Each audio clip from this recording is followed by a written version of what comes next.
Going along with the traditional entrance to speeches, I would first like to welcome all friends, family, loving high school staff, and last but not least, the class of 2020. While our senior year has been anything but traditional, we made it! We would not be here today if it were not for your patience, determination, and commitment. That goes for teachers and parents as well. Seriously, we are very fortunate to have you for guidance and preparation for what comes after being a loving high school Falcon. And Ms. Granado, I tried really hard to not have a lot of contractions in this speech. Now to begin, I was skipping out on my third period class to bother Chloe and Mr. Finch, and I remember saying that I had been watching other class speeches on YouTube, just because I overthink and I wanted to get ideas of what to say to you in my speech. I thought I might sing a little for you all, but I just could not figure out which song to sing. I thought about my speech being perfect and funny, but then I thought nothing is perfect, and nothing sounds funny if you try too hard. Then Mr. Finch told me, and I quote, "You should already know what you want to say. It shouldn't be someone else's idea." He's right. No other class is like ours. No other class will have the same humor. No other class will make the same mistakes, and no other class is standing here today but ours. The end of our senior year didn't go as planned. We did not have the chance to spend the last week of school watching movies and playing video games with our teachers. We didn't get the chance to take those last day pictures in the cafeteria, the classrooms, or outside. We didn't have the chance to call our parents to check us out of school for one last time. We didn't get to shine in our spring sports for one last go-round. We were not given the last few moments of our senior year. However, this pandemic of COVID-19 will not tear us down. We are the class of 2020. We choose not to be victims, we choose to rise. Many might say our class was the best at getting in trouble. Don't worry, we have shown the future senior classes how it's done. But for us, there will be no more getting in trouble for dress code and having to use tissue or duct tape to cover up the ribs in our jeans.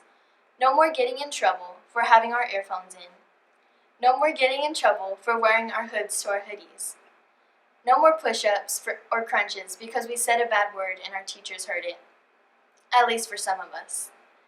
No more racing to be in front of the lunch line. No more pointless arguments.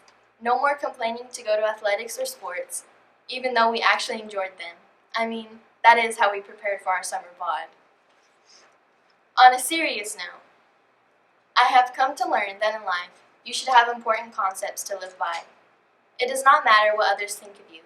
What matters is how you think of yourself and the moral character you wish to have. It is that character you wish for your friends, your family, your future kids, your teachers, or even some random person you meet in the store to recognize. Some things I believe are important, and I hope you find value in are, is to 1, never try to be better than someone else, only try to be better than you can be. Although competition may challenge you to excel, it's not always the most important thing to be number 1. I mean, who am I kidding? I have snuck in a competitive edge to try and get a better grade than Chloe and Bianca and Kim. And maybe I tried to be better than the girl running right in front of me to beat her in a race just to say I wasn't last. But that's besides the point.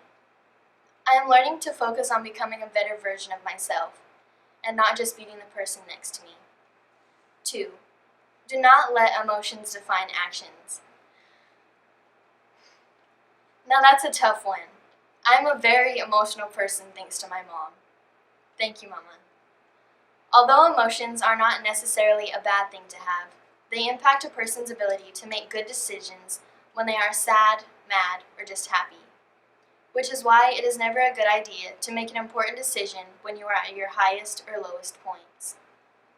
And number 3, focus on what only I can control. This is a big one because many of us tend to focus on what everyone else is thinking, doing, or saying. Trying to change or worrying about what you cannot control is only going to cause a life of misery and frustration. Be you, control you, and control your reactions. Some of us are going to college, some of us are going straight into work, and some of us are completely lost with what we want to do. But who are you going to call? And don't say Ghostbusters, because we all know it's going to be your mom, or maybe Mr. Santo. I am totally overwhelmed with the fact that we are all going to begin our lives. I haven't even left for college, and I know I'm going to be lost with everything.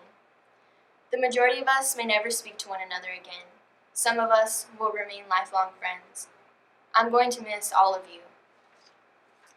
It is time to be thankful that we are all here today to celebrate the ending of our childhood school days. Now we will begin the next chapter of our lives.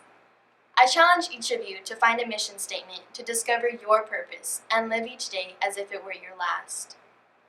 Here's to our last month of living young, wild, and free. Thank you.